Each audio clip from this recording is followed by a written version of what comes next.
Welcome to the podcast that will teach you how to successfully invest in and build steady streams of passive income from the highly lucrative niche of mobile home park investing.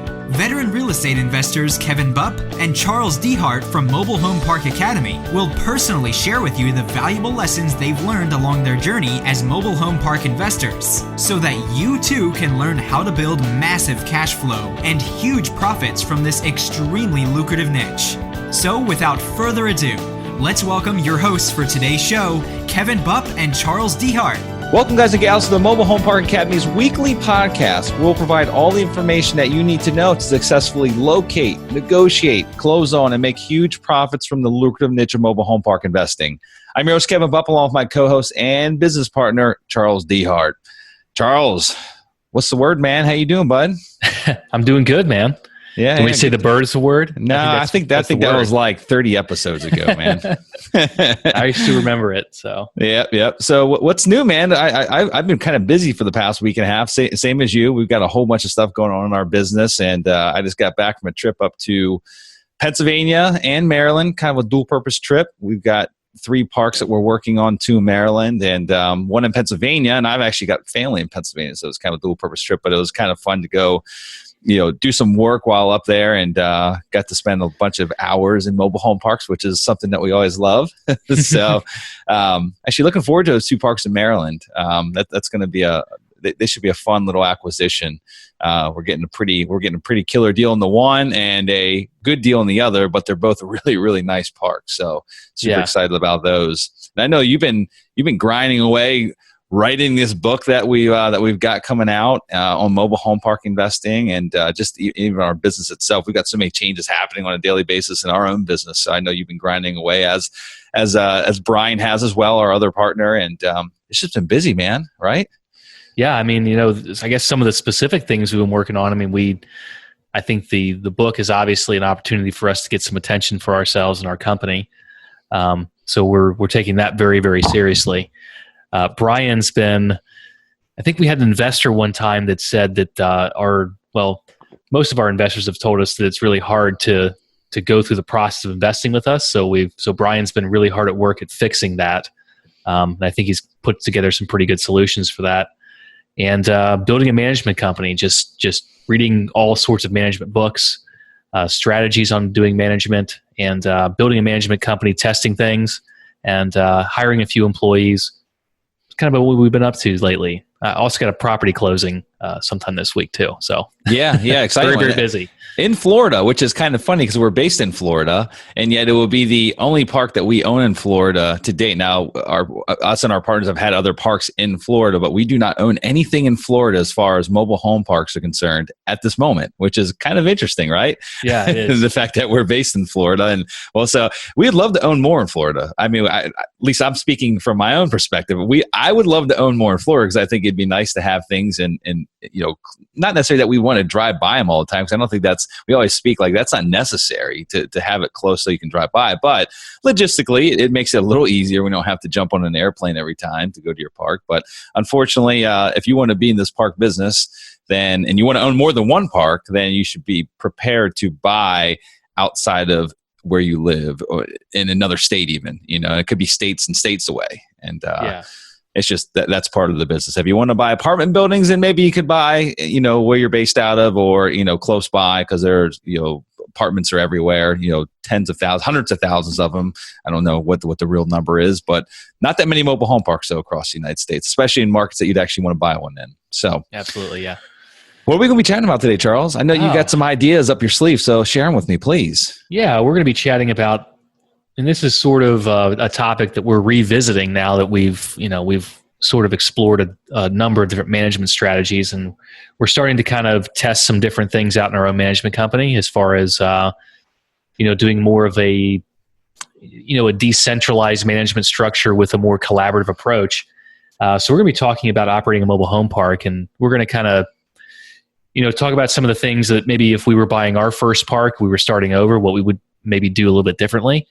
And then we're going to talk about some of the things that we're implementing in our own business that's a little bit different than maybe some things you've heard from us in the past. So that's more or less the topic of this discussion. We've covered this before, but we're sort of revisiting to kind of maybe improve upon some of the things we've talked about in the past. Yep. Awesome, man. Well, I'm excited. That's a good topic because, I mean, we're kind of in the heart of it right now. But if you don't mind, Charles, before we dive into it, I'd love to just go through a quick few updates. And I know you know they are, but I want to make sure that our audience hears them before we get on to the meat and potatoes here. So I guess first and foremost, we've been mentioning now for the past, I don't know, month now, maybe not even a full month. But if you guys haven't heard, if you haven't been listening in, then Charles had just mentioned it, that he's been writing a book on mobile home park investing, which will be by far the most comprehensive book on mobile home park investing. And Charles, I know you've been slaving away, putting a ton of hours into it. And for those that don't know, I mean, Charles and I combined have 25 years of real estate investing experience behind us.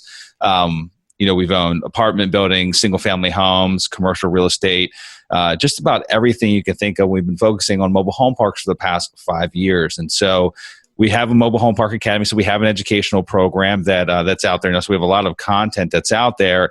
And we've had a lot of people coming our ways asking for us to write a book. And so it's a way for us to compile our knowledge, our combined knowledge on this niche, because there's not a lot of information out there on this topic. And so, Charles, I know you've been kind of spearheading this thing, and it's coming along quite well, and probably expected to come out in the next couple of months. And so what we're doing kind of as a gift for you listeners, for those that tune into the podcast each and every week, we're going to basically give you a copy for free before it goes up for sale on Amazon. We'll give you a copy for absolutely free, no catch, no gimmicks here whatsoever. All you have to do to get on the, I guess call it the VIP wait list, all you have to do is text Kevin, Kevin, to 41411. Again, just text my name, Kevin, Kevin, to 41411, and we will put you on that wait list and make sure that you get a copy absolutely free. They would be the first ones to get copies of it as soon as it becomes available.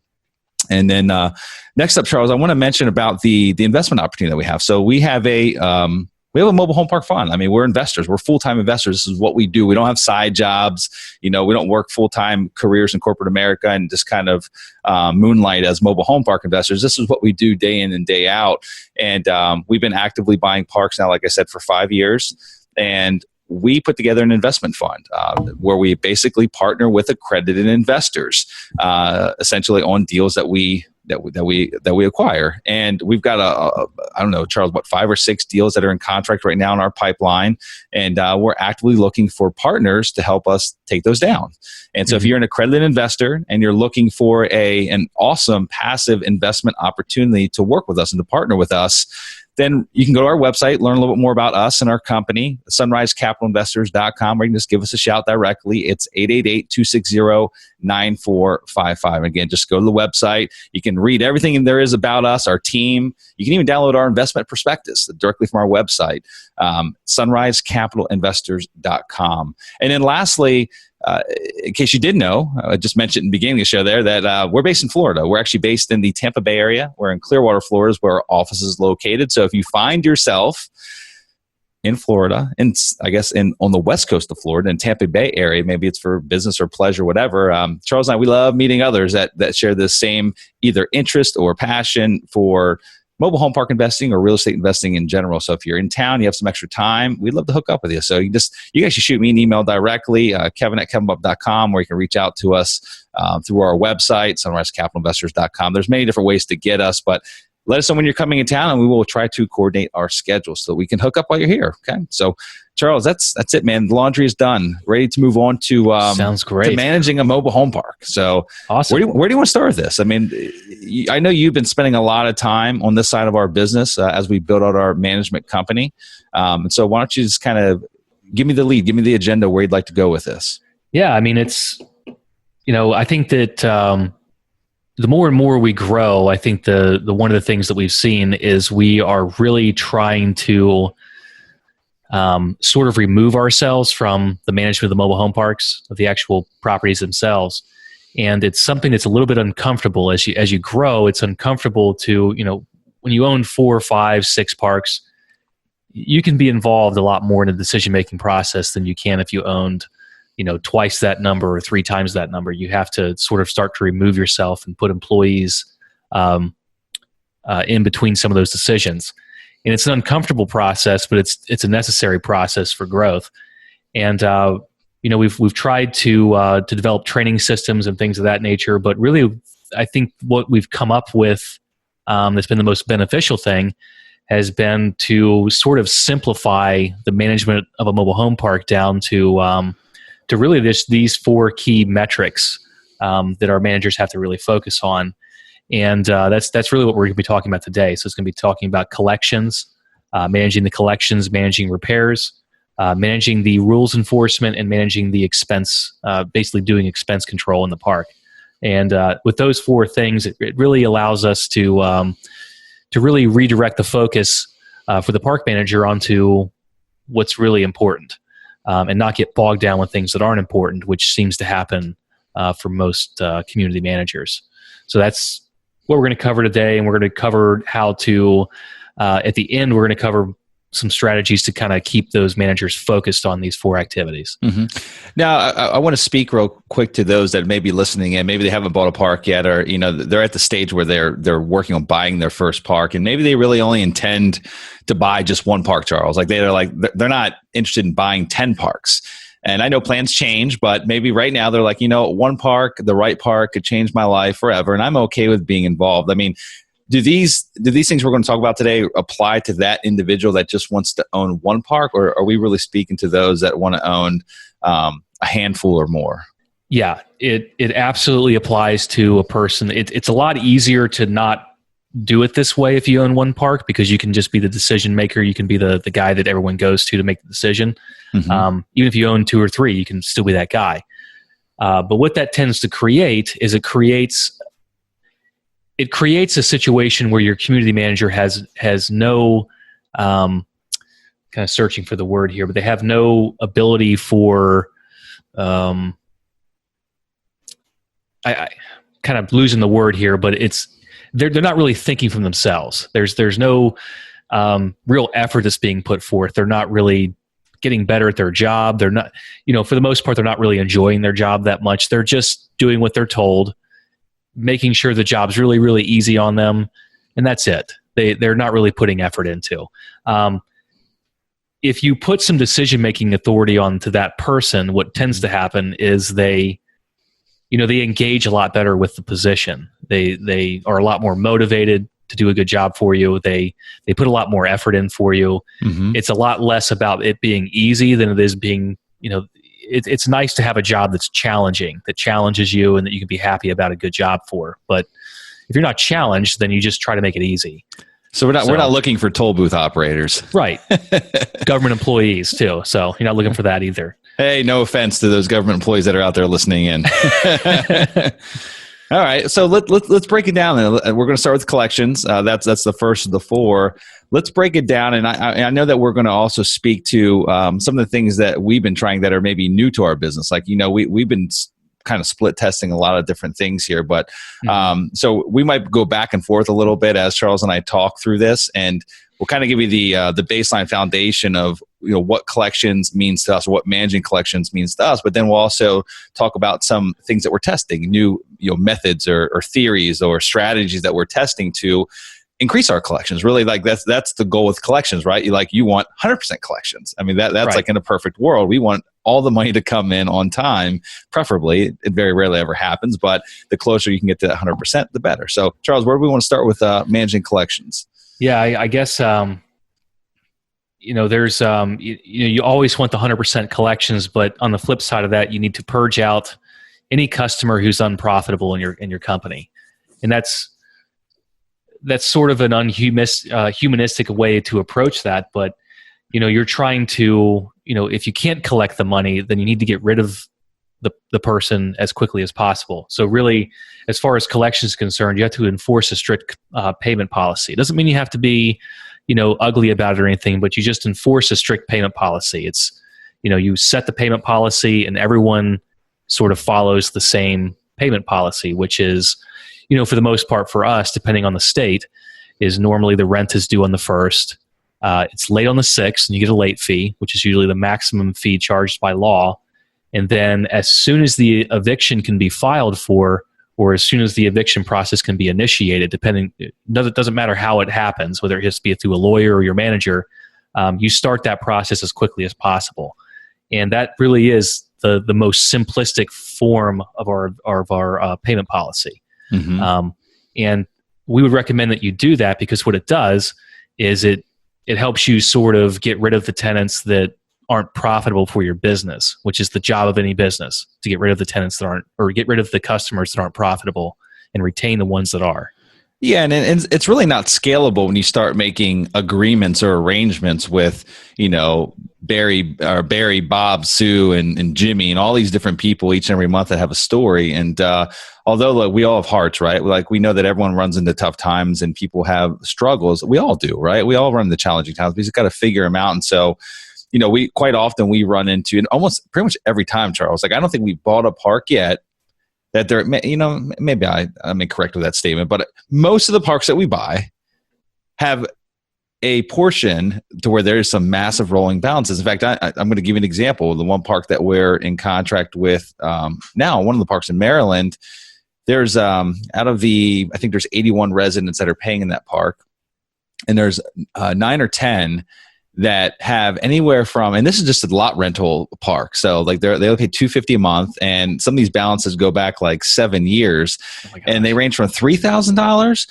to $8,500. How does that even happen? Yeah, you see, I mean, as a business owner, you're not doing yourself any favors, and you're not doing the tenant any favor either. You're basically training them that it's okay not to pay. These people are never going to catch up. There's never a chance in their life that they're ever going to catch up. I mean, the hole just got dug deeper and deeper and deeper. So you're really doing yourself a favor as a business owner. You're doing your residents a favor when you enforce a strict payment policy. Now, Charles, just real quick before we move on, I don't want to beat a dead horse here, but there are few times when there are exceptions to the rule, right? And so like we can't make arrangements with people in the park. Like we don't do that, right? Unless now we have if you have a resident that's in the park, and I just want to talk about this real quick. I don't want to go down a rabbit hole here, but you got Miss Smith. She's lived in the park for 10 years. She's paid on time all the time. She proactively comes to you 2 weeks before the rent's due and tells you that she's going to be 5 days late with the next month's rent. In that scenario, what do you do? That's really difficult. On one hand, when you start making exceptions for rules like this, you start opening yourself up to a fair housing issue. But on the other hand, maybe as a business owner, you just ignore that. And that's one of those gray areas that's a personal decision for whoever is making the decision. So that's where I would leave that at. Yeah, fair enough. So let's move on next to ease of payment. I know that's something that we wanted to talk about here. And what do you mean by that? Yeah, I mean, in our communities, for the most part, we've operated with tenants who are able to get money orders. They're able to get checks. There's no cash accepted, but it's usually checks or money orders. And up until recently, we really didn't accept any type of online payment. But what I will say is that as we've started to transition online payments and things of that nature into our business, it has actually improved collections. So if you're operating a park right now without the online payment systems in there, and it's kind of a pain in the butt to put online payment systems in place for your business. That's why businesses nowadays that don't have them, that's why they don't have them. It's worth going through the pain in the butt because it does just organically improve your collections. It's something that the tenants usually want. That's the way the world is now anyways. So you might as well put it in place. And that can usually help you with your collections quite a bit. And it helps save your manager a lot of time. Your manager's not actually sitting in the office all day long waiting for people to come in and pay their rent. They're out there actually doing the other three things we're getting ready to talk about after we talk about collections. They're out there doing those things during their rent collection week, which is also helpful for you. So ease of payment helps you in multiple different ways, and you should put that in place, even though it is kind of a pain to do so. Yeah, and at the end of the day, I mean, it's kind of where the world's going, right? I know our partner, Brian, he always speaks to that. The fact is that, on one hand, the mobile home park industry, it's kind of behind its times as far as technology is concerned. Like when you compare it to like apartment buildings, majority of apartment operators have these payment options already available. In the mobile home park space, even the bigger, more sophisticated operators, there's a large majority of them that don't yet. I mean, there are a handful that do, but there's still a lot of larger operators that don't. They're just old school. They run old school. And, the world is going to more of a, cashless type system altogether, whether it be paying with a debit card, a credit card, going into a Walmart or 7-Eleven, making your payment. So just making it easy for these residents to pay, and also conforming to the times that are coming, like the times that are here, but also the times that are coming 5 and 10 years down the road. Like, we really want to be proactive with our business, and we want to make sure that we don't ever end up in a reactive state where we own 300 parks, like 30 parks, and then try to go and implement these new systems, right? When our residents are asking, hey, we want to pay electronically. Why don't you guys have that option? And trying to do that when you own that many parks would be an absolute nightmare. So we're just trying to be very proactive with those things. And it's something that you guys need to think about as well. Even on your first park, just be very proactive. It's easier to get those systems in place now than it is 5 years down the road once you own hundreds or thousands of spaces. It's also, even in this business where everything seems to be 10 years behind everything else, that's what makes this business so easy, is that everyone just seems to be way behind the times. It's like going back in history when you look at some of the ways these parks are operated. But even in this business, it's very important to be innovative. It's very important to put innovative ideas in place and never say, this is how things were, this is how they've always been, and ignore all that and look for innovative solutions that can help you, because there's a lot of shortcomings in this industry that can be improved upon with technology. That you see in other industries. So yeah.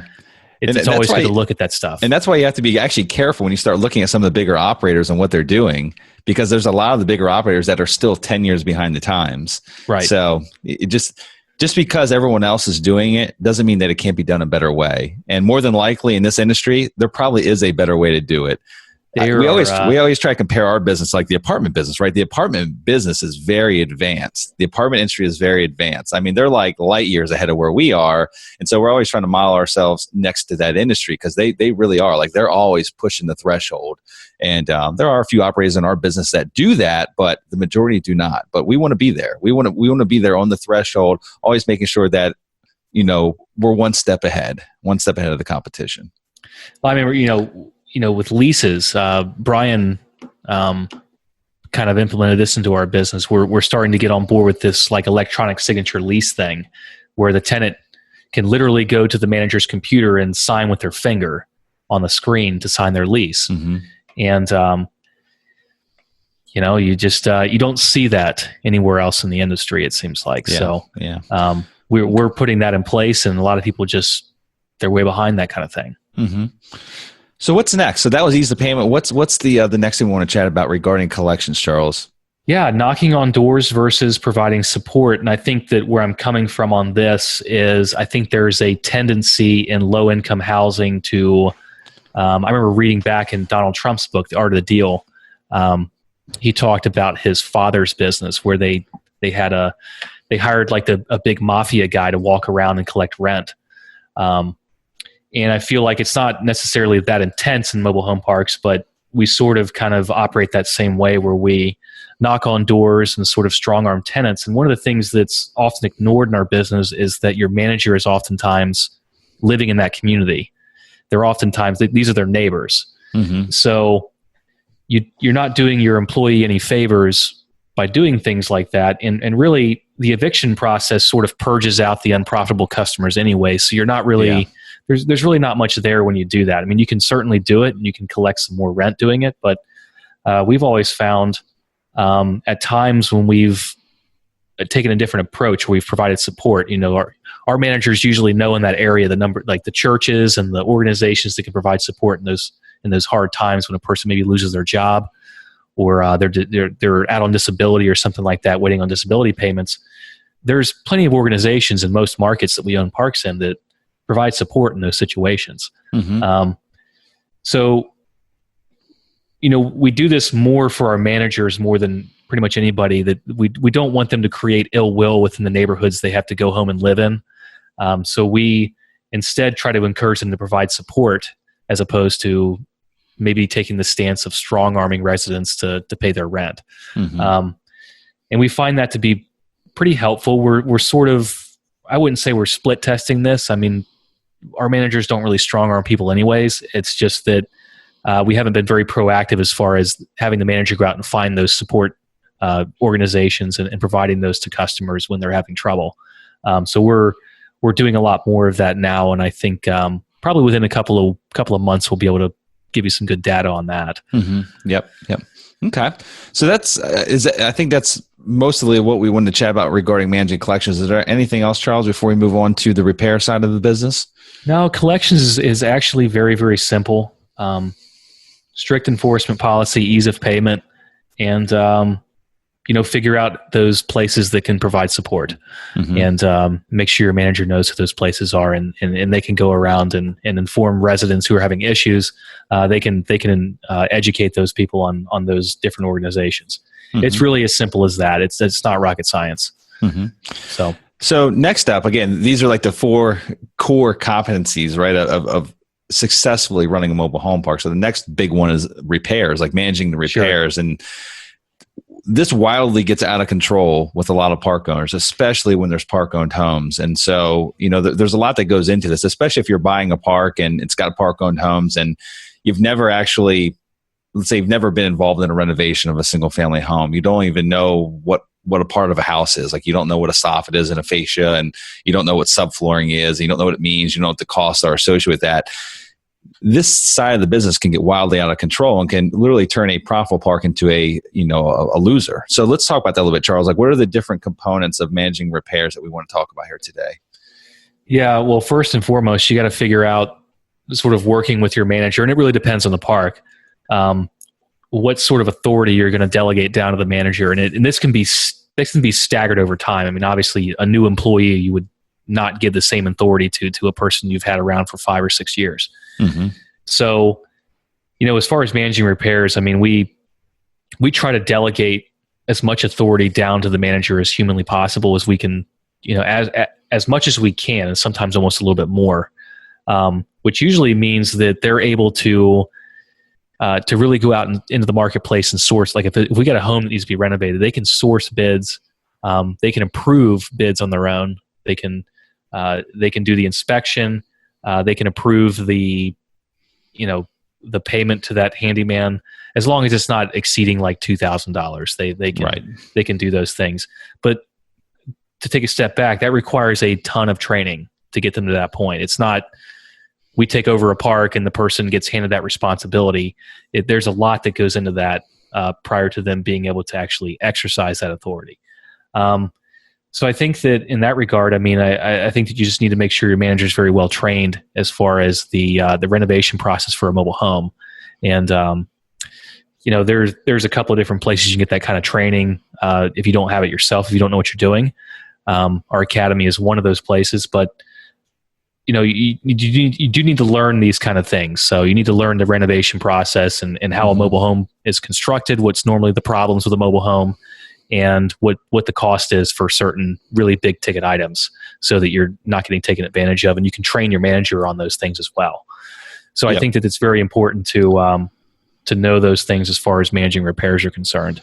Yeah, and so maybe when you're looking for a manager, one of the things that is always a bonus to us, like if we're actually hiring a new manager when we take over a park, if we see that they have like construction experience, or they've been a handyman, or they have basic knowledge of the construction process, that is a big benefit for us. Even if they're not going to necessarily do the work themselves, but at least they know how to interact with subcontractors. They know what prices should be in that marketplace as far as labor is concerned, as far as materials are concerned. They know hopefully when your subcontractor is taking you for a ride, maybe stealing some materials. And there's a big benefit. So maybe that's one thing, Charles, would you suggest when you're looking for a manager, maybe try to find someone that's got a little bit of construction background? Not that it's going to always happen, but there's a good chance that you might find someone that's got that little bit of a background. Yeah. If you're strong like you and I are, as far as construction background, as far as knowing what stuff is and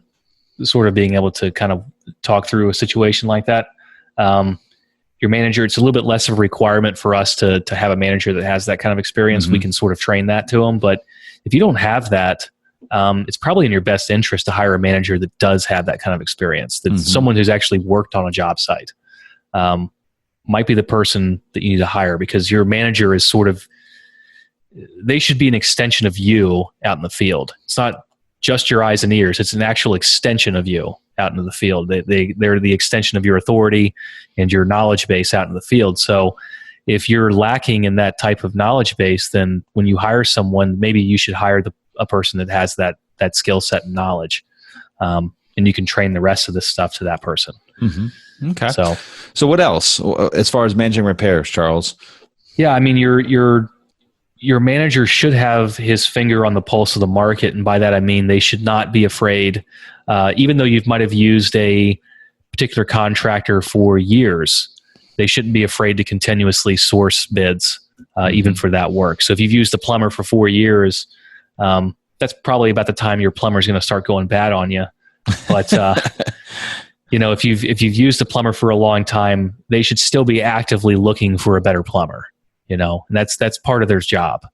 So they should have their finger on the pulse of the market. They should know who's doing a good job in the marketplace and who they can replace the current vendor with if things don't work out. Mm-hmm, mm-hmm. And then I know one thing that we're testing a good bit now that it's fairly new to our business is we've been sharing our budgets, like literally the park budget itself with our managers, just not really keeping it blind from them, like letting them know what this business looks like, how it's running. That way they can help us stay on track when it comes to doing these repairs and managing repairs. So speak to that a little bit, Charles. I think that's a big deal. Like a lot of people might say, oh my, like you're crazy. I would never, ever tell my manager what this business looks like on the back end from a financial side. But we think it's very important to do so. Yeah, we don't share everything with them, but we do share a lot of. In fact, our managers are responsible for filling out the revenue part of the budget, as far as what the lot rent brings in for a monthly basis and what the home rent brings in. It sort of forces them to look at the rent roll and make sure it's updated. They've got commissions tied to this, so it does force them to do this. And they actually fill in. They do the math, if you can believe that. I think a lot of park owners might not believe this, but they'll do the math, put the lot rent in that they're going to collect this month as 97.5%, and the home rent as well. They fill that in for us, and then we share our expense budgets with them. We share everything as far as what utilities cost, what certain items cost, and it's important for us to do that kind of thing. I think because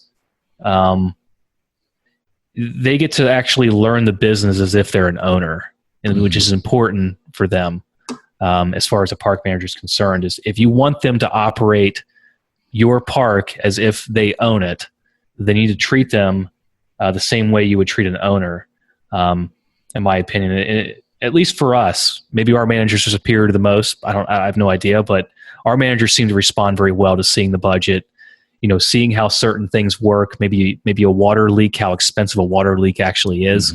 Being able to see the actual numbers behind that really does help them do their job very well. And it's actually, it really has helped them manage their repairs a lot better as well. So it's not been viewed as a negative in our company, and we've had nothing but success with it. Yep, sure have. So anything else, Charles, regarding managing repairs before we move on?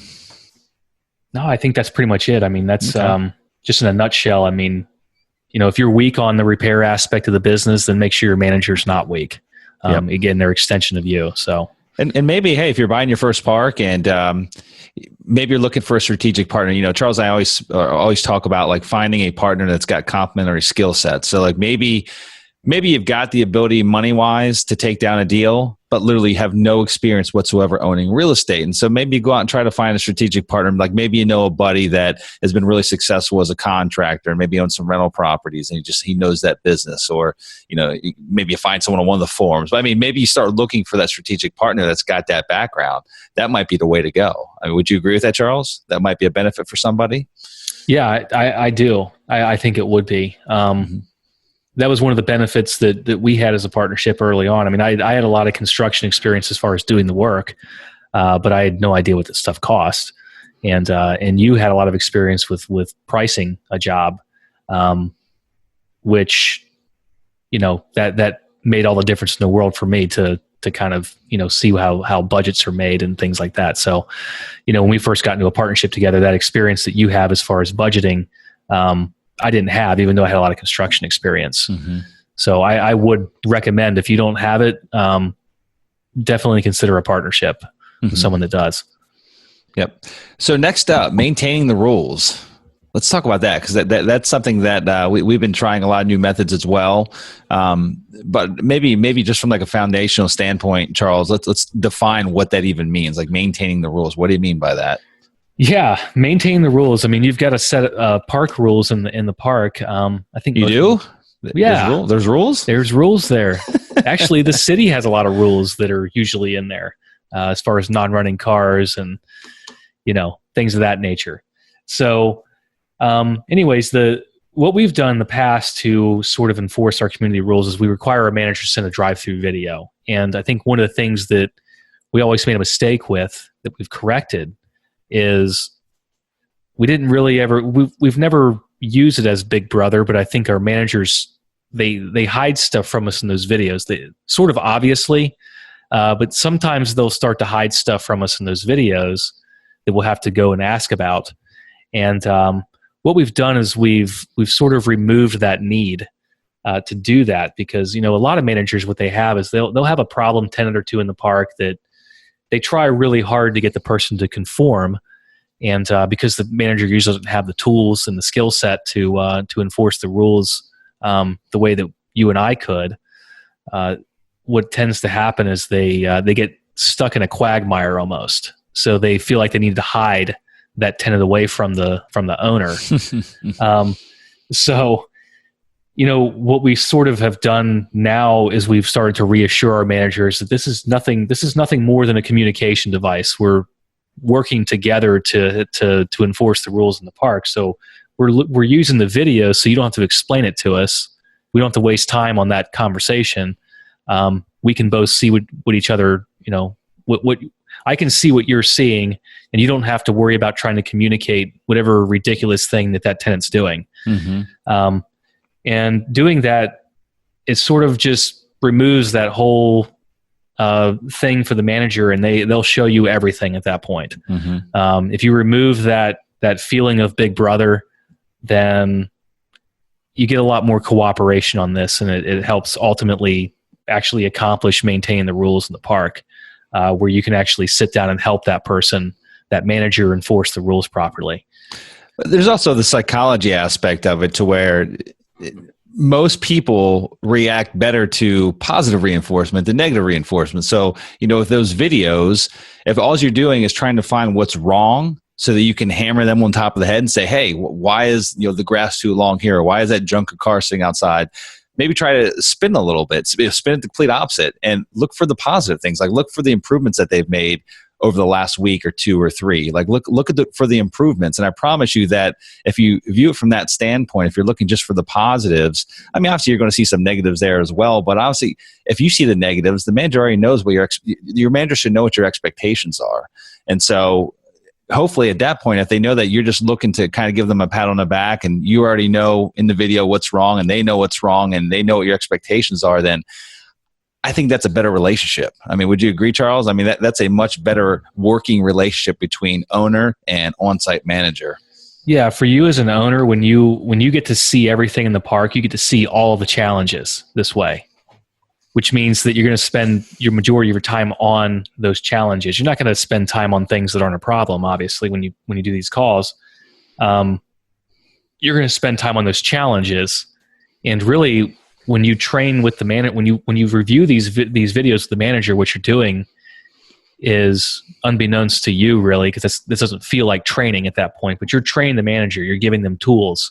You're showing them sort of like how you would handle this situation. And most of our people will sort of store that away in their mind, and they now have something to use the next time it comes up. Mm-hmm. And over time, as you do this, your manager relies a lot less on you.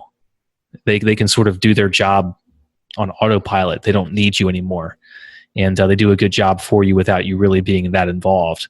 And that's ultimately what you want, whether you own one park or 100 of them. You want the manager to be out there and have initiative and know what they're doing. Mm-hmm. So, okay. What else, Charles, on maintaining the rules? What else do we need to talk about here? Maintaining the rules. I mean, you got to have a clear enforcement policy. Ours is pretty easy. we will send two, if we have a person that, they're breaking the rules, maybe they have a trampoline they're just unwilling to get rid of, or maybe it's a dangerous breed dog or something like that. Normally what we'll do is we'll do a written warning, just a regular old written warning. We'll just not make it official. We'll just post it on their door. Maybe the manager might catch them somewhere and maybe mention it.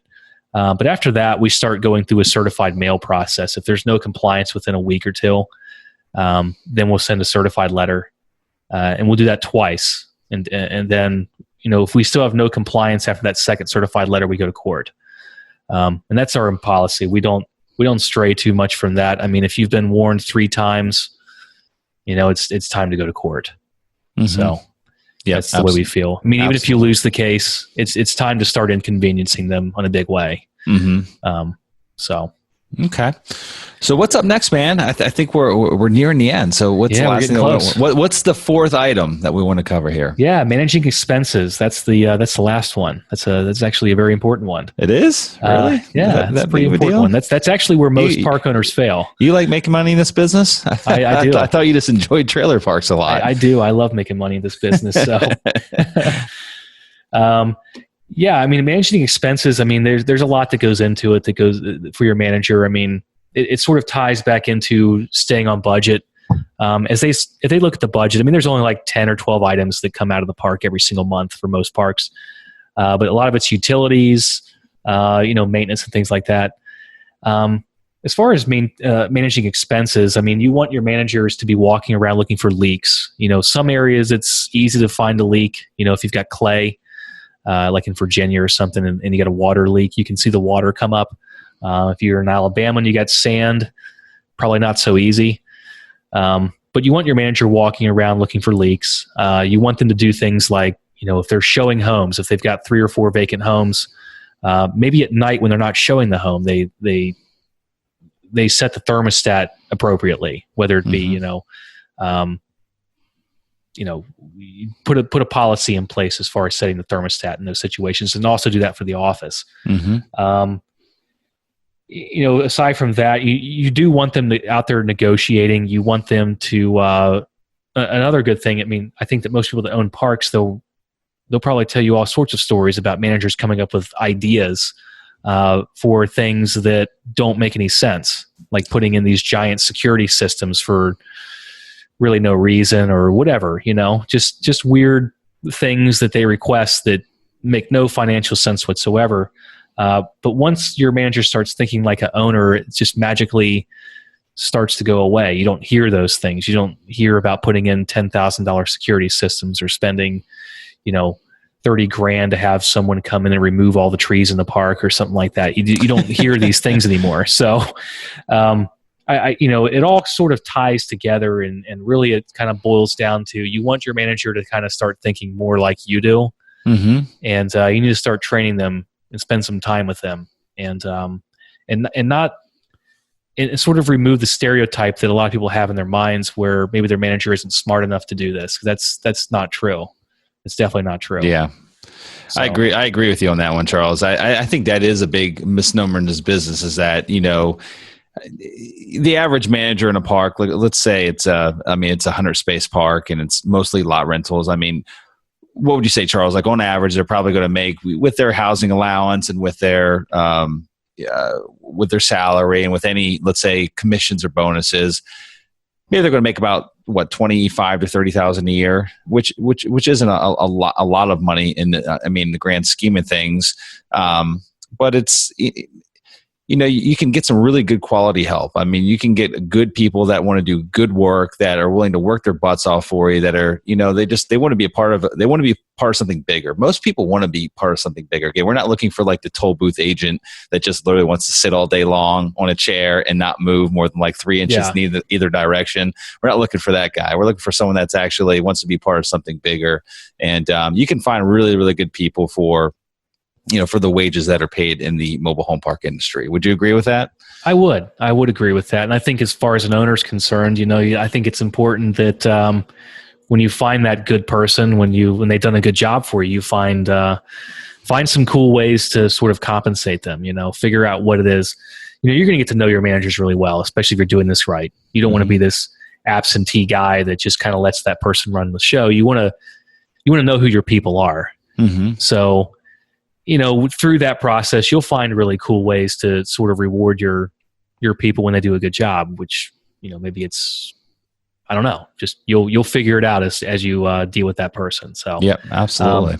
And that's part of the rewards of being an owner too, a business owner, that you get to do those kind of things.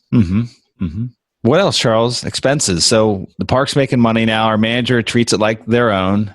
What else we need to figure out? Anything at this point? Yeah, you got to figure yourself out as an owner. How do you make this entire event happen?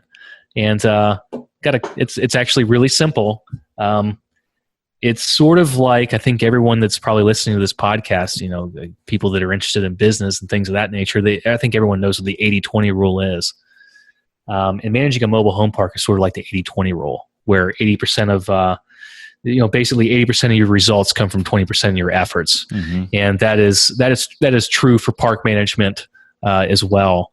Most of the time, the four things that we talked about, there's very little effort as far as what a normal park manager might put into these four activities. That's probably 15, 20, 25% of their time goes into that. And then there's 75% of their time that's wasted on nonsense most of the time. So it's important. It's important for an owner to keep their manager focused on those four core activities. And if you're selling homes, that should also go in there as well. But it's important to redirect focus, and you need to do that probably on a weekly basis. Probably need to do some goal setting. That's a really important activity. Your manager should be setting their own goals that relate to these four activities, and you should be reviewing those goals with them. You should be reviewing the results of last week's goals. So goal setting is very important. And really just getting into a routine and being someone, being able to being someone that they can rely on. They can expect that you're going to call at 12 on Wednesday every single week to do their goal setting. Just be consistent and reliable. That helps too. And I think it's also important. I think probably the last thing I'll leave you with is probably that it's important to catch your manager doing something right as opposed to doing something wrong. So it's important to give that praise and reward for when you actually catch them doing something really well, that you acknowledge that. So that's probably the last thing I'll leave you with. And it can't always be a positive reinforcement followed by a negative one. It's like, that homework there looks fantastic. Great job. But yeah. So, well, awesome, Charles. This is good, man. I'm glad we did this, because I think this was not long overdue, because we probably had a show in the past year or so on this topic, but a lot has changed in our business over the past year. A ton has changed over the past year in our business, man. No, it's been really innovative. This has been probably the last 6 months have been, they've been the most fun that we've had, I would imagine. I can't think of it another time that's been more fun. We've been very innovative lately, and it's been really cool.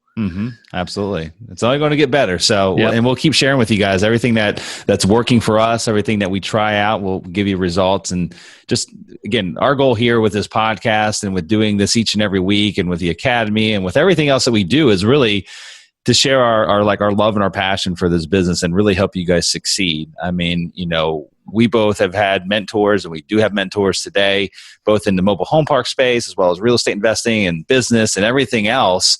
And you can think of us as that way for you guys. As far as mobile home parks are concerned, I mean, we're here because we enjoy seeing others succeed, and we want to help you get there. So, Charles, anything else before we say goodbye? Yeah, I'll just mention this. I mean, this entire show is a spinoff of a Bigger Pockets blog that we started. It was actually the first blog article that I wrote, and I think we've got probably 4 more articles written all about buying mobile home park deals. We've got pictures in those articles too, so it makes it really easy. And they're kind of set to go out. I think there's probably another 15 articles that's going to go out this month, before the end of the month. So if you want to, just go over to Bigger Pockets and subscribe to that blog. You just find it under my name, and you'll be able to find it. So So type in Charles Dehart and magic. It's actually Charlie Dehart on Bigger Pockets. Okay, so that started that a long time ago. So that's important. So type in Charlie Dehart on Bigger Pockets blog, and magic will appear before your eyes. Yeah. So. Okay. Well, good deal, man. Well, then I guess that's all we have then, right, Charles, for this episode? We're wrapping up. Okay. Well, just for those that might be tuning in, might not have heard us make this offer before, we have a little gift that we like to give everyone who takes the time that at first enjoys the show, but then who takes the time to go over to iTunes and leave us a 5-star rating and review. And our business is basically fueled from off-market leads. I mean, that's where majority of our deals come from. We do buy stuff that are buy deals that are listed or through brokers, but majority of our leads and our deals come as off-market. And so we do cold calling and direct mail, and we will give you the exact cold call script that we use in our own business if you go over to iTunes and leave that review and rating. And so here's what you're going to do. Leave that, or to redeem your free gift from us. After you submit that review to iTunes, just go ahead and send us an email to gift@mobilehomeparkacademy.com. Just tell us who you are and what screen name that you use to leave that review, and we will send you that free cold call script. And be sure to stop by the Mobile Home Park Academy website at mobilehomeparkacademy.com. You can listen to all the previous podcasts. I think we're at number 74 or 75 now. So lots of incredible content, hours and hours of content that you can listen to there on the website, or you can go to iTunes and listen to it. But on the website, another cool special free little gift for you guys is that you can download a free copy of our popular ebook, which is called The 21 Biggest Mistakes Investors Make When Purchasing Their First Mobile Home Park and How to Avoid Them. And if you're new to this business, or if you own a park or two and you haven't read this yet, you got to go download it. It's kind of required read. It's short, it's quick. You could probably breeze through it in 20 minutes. And we know that you'll get a ton of value from it. So go download that for free at our website. And Charles, anything else, bud? Not that I can think of, no. Okay, well then, good deal, guys. Well, this is your host, Kevin Buck. Charles Dehart. Signing off. Congratulations for taking the necessary steps to achieving massive success through the highly lucrative niche of mobile home park investing.